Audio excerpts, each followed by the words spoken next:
সাংবাদিকের বাইরে উপরে না ওঠে।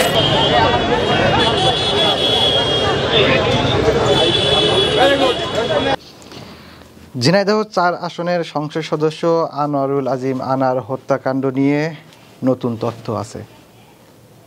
আর সেই নতুন তথ্যটি হলো এই হত্যা মামলার যে কিলিং মিশনে প্রত্যক্ষভাবে জড়িত ২ জন এবং এটার সাথে অর্থ লেনদেনের সাথে জড়িত ১ জন, মোট ৩ জন।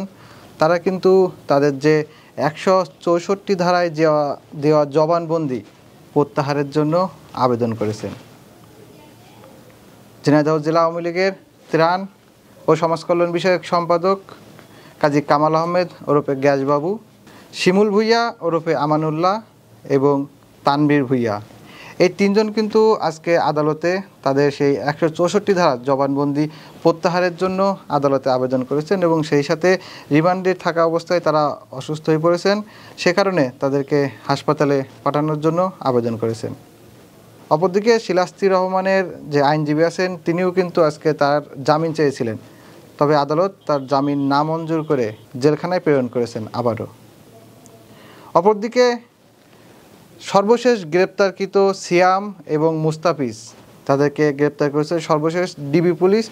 তাদের কিন্তু এই কদিন রিমান্ড চলছিল, আর রিমান্ড শেষে তারা ১৬৪ ধারায় স্বীকারোক্তিমূলক জবানবন্দি দিয়েছে।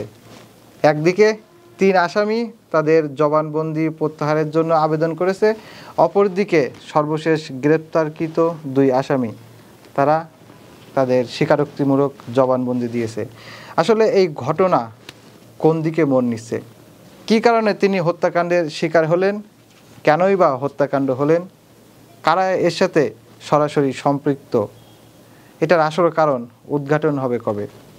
এদিকে আদালত সংসদ সদস্যকে খুনের উদ্দেশ্যে অপহরণ মামলার রিপোর্ট আগামী ৮ই আগস্টের মধ্যে জমা দেওয়ার কথা বলেছেন।